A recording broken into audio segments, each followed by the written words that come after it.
Mark, this is NDT, non-destructive testing.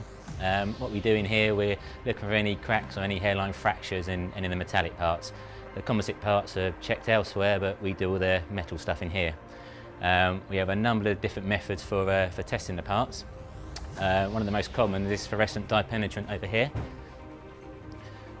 And as I said, it's fluorescent, so if you put an ultraviolet light on that, it shines up nice and bright. And we let the parts soak in there for about 30 minutes, let the dye drain off, and then wash off the excess dye, keeping the dye in the crack if there is one. We wash off just the surface dye.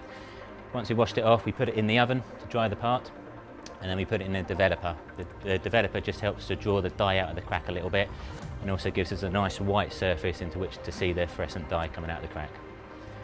Once it comes out of the developer, we go into the dark room and then inspect the part under, like I said, the ultraviolet light. This is a wheel nut off the car, and there's a nice big crack running through here. I'll put the ultraviolet light on it, you can see it.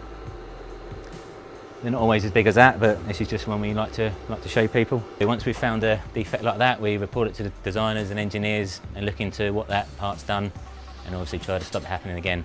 Okay, the eddy current machine basically measures the conductivity of the material, and if there's a crack in the part, there'll be a change in that conductivity, and the machine registers that. So once you've calibrated the machine to the material you're using, it's a case of running the probe over the material and looking at the screen for an indication that there's a crack. On this particular part, there is a crack running through there, which you can see on the screen in this vertical movement like that.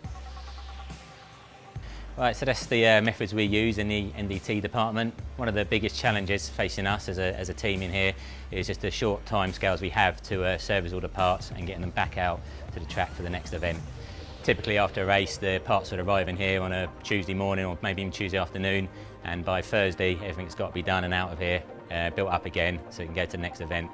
And that time gets even shorter on the flyaways because you get the parts back a lot later and they have to go that much earlier.